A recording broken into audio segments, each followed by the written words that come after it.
Hi friends, பூரிக்கு ஒரு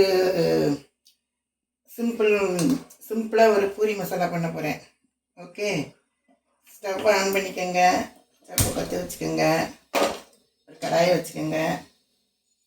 அப்புறம் இதுக்கு தேவையான பொருட்கள் ஆயில், வெங்காயம், ஆயில், கடுகு, அப்புறம் கருவேப்பிலை, அதுக்கப்புறம் பல்லாரி ஒரு 4, உருளைக்கிழங்கு ஒரு 5, அப்புறம் உப்பு ஒரு டீஸ்பூன், அப்புறம் கொஞ்சம் மஞ்சத்தூள்.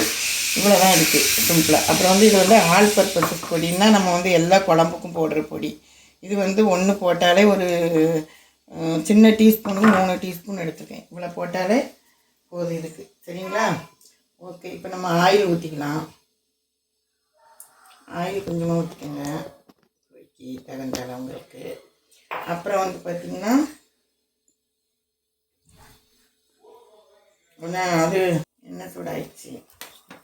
அப்புறம் நம்ம கொஞ்சம் கடுகு போட்டுக்கிறோம். அப்புறம் கடுகு, அப்புறம் வெடிச்சோட கருவேப்பிலை போட்டுக்கிறோம். அப்புறம் பார்த்திங்கன்னா நம்ம நறுக்கி வச்சுருந்த வெங்காயத்தை போடுறோம்.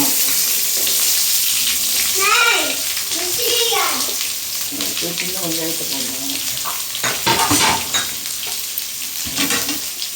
அப்புறம் அதை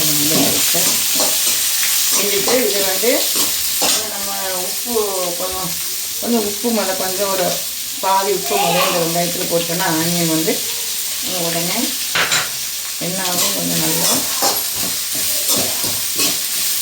சீக்கிரமாக வதங்கிடும். இவ்வளோ கண்ணாடி பதம், ரொம்ப கருகணுன்னு அவசியம் இல்லை. ஓகே, இந்த கண்ணாடி பதம் வந்த உடனே நம்ம மசாலையில் மசாலா சேர்த்துக்கிறோம். மசாலா ஒரு அரை டீஸ்பூன் மஞ்சத்தூள் போட்டுக்கிறோம். அப்புறம் நம்ம அந்த ஆல் பர்பஸ் பொடி ஒரு டீஸ்பூன் சேர்த்துக்கிறோம். இது ஒரு டீஸ்பூனுக்கு ஒரு தேவையானது ஒரு 3 டீஸ்பூன் நம்ம போட்டுக்கிறோம். ஓகே, காரத்துக்கு தகுந்தால நீங்கள் போட்டுக்கலாம்.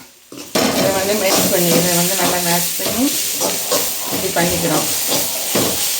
பண்ணிவிட்டு இந்த பொடி நீங்கள் வேணுன்னா கமெண்ட்ஸில் சொல்லுங்கள். இந்த பொடி எல்லாத்துக்குமே போடலாம். எல்லா குழம்பும், மட்டன் குழம்பு, சாம்பார், காரக்குழம்பு, எல்லா குழம்பும். ஆனால் மட்டன் குழம்புக்கு நம்ம இஞ்சி பூண்டு சேர்க்கணும். சாம்பாருக்கு பெருங்காயம் சேர்த்தா போதும். இந்த மாதிரி ஒரு ஆல் பர்பஸ் பொடி இது. நம்ம பூரி மசாலா பண்ணுறதுக்கு ஈஸியாக நல்லாயிருக்கும். இதை நம்ம இப்படி மேட்ச் பண்ணிவிட்டு மேட்ச் பண்ணுறோம். அந்த மசாலா வடை இதில் பண்ணும்போது நல்லா ஒரு 1/4 டீஸ்பூன் இதுக்கு லைட்டாக கரம் மசாலா, ரொம்ப இல்லை, லைட்டாக ஸ்மெல்க்காக கொஞ்சம். இதுக்கு இஞ்சி பூண்டுலாம் தேவை கிடையாது. லைட்டாக கரம் மசாலா ஒரு நல்ல ஒரு ஃபேவரட் நல்லாயிருக்கும்.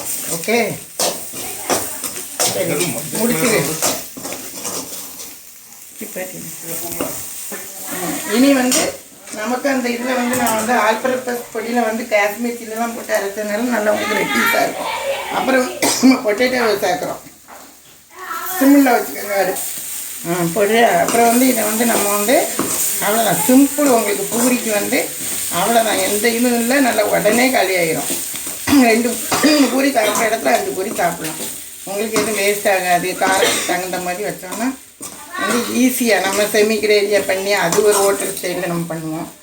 இது ரொம்ப ஈஸி. பொட்டேட்டோ, வெங்காயம், இந்த மாதிரி ஒரு மசாலா ஐட்டம் ஈஸியாக இருக்கும். உங்களுக்கு ஒரு சிம்மில் வச்சுட்டு மசாலா நம்மளுக்கு அதுலேயே நல்லா இது பண்ணிடுறோம்.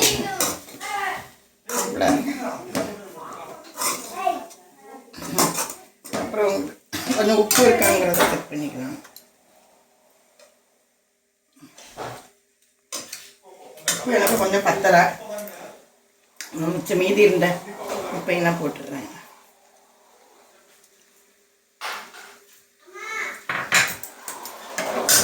போட்டு இது பண்ணி பாருங்கள். உங்களுக்கு பண்ணிங்கன்னா அவ்வளோ டேஸ்ட்டாக இருக்கும். பூரிக்கு ரொம்ப ஈஸியாக உருளைக்கிழங்கு, வெங்காயம் கட் பண்ணிவிட்டு ஈஸியாக வச்சிடலாம். பூரி வேணும்னு வாங்கி சாப்பிட்ற அளவுக்கு இருக்கும் உங்களுக்கு. ஓகே ஓகே ஃப்ரெண்ட்ஸ், இப்படி பண்ணி பாருங்கள். இந்த டிவியை பார்த்துட்டு எப்படி இருக்குன்னு சொல்லுங்கள் கமெண்ட்டில். அப்புறம் வந்து நியூ